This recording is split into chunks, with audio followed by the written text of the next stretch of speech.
Hello, हम रमा अनुपमा अहाँ सब गोटा के प्रणाम आ स्वागत करै छी।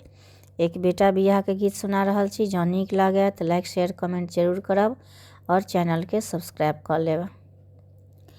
नदिया के तीरे तीरे शंखमल कोठा से रची रची खिड़की लगल धनुष धरिया।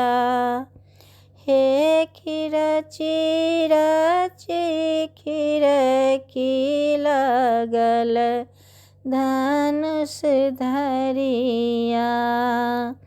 नदिया के तीरे तीरे शंखमल कोठा से रची रची खिड़की लगल धनुष धरिया।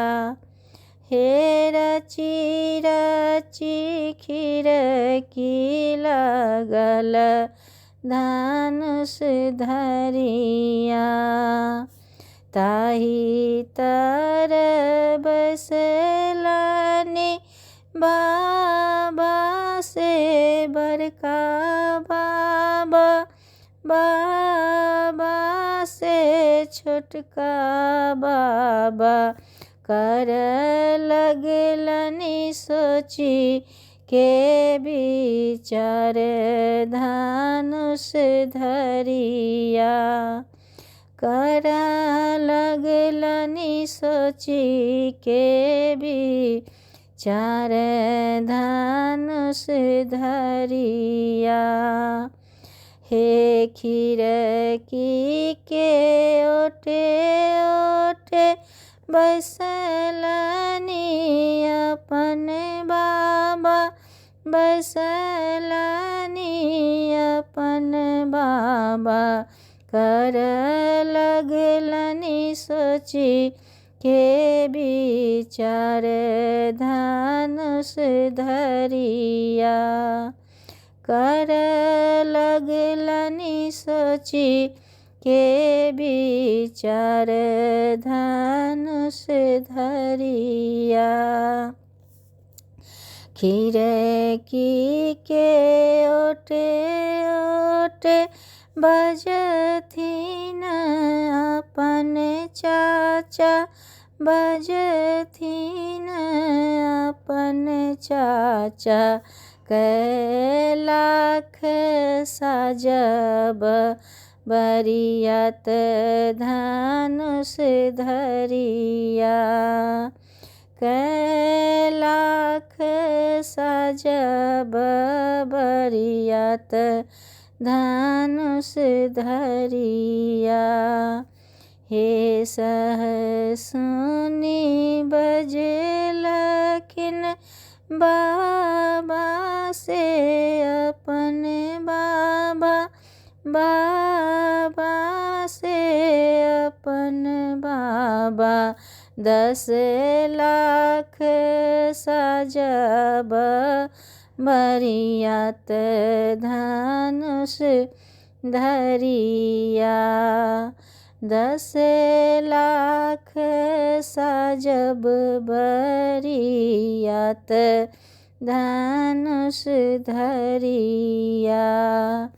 10 लाख हाथी साजब 10 लाख घोड़ा से 10 लाख घोड़ा।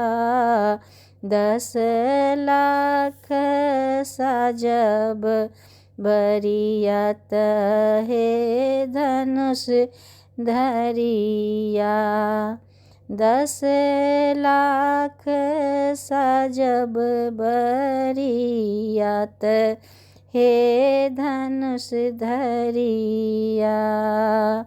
सहसुनी कन्या बाप देलन पेट कुनिया से देहरी पर खस लजामाए धनुष धरिया।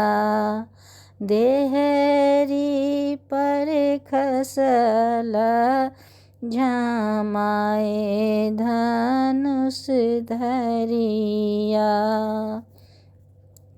हे गारल धन बेटी तुही उखरवाला, तुही उखरवाला।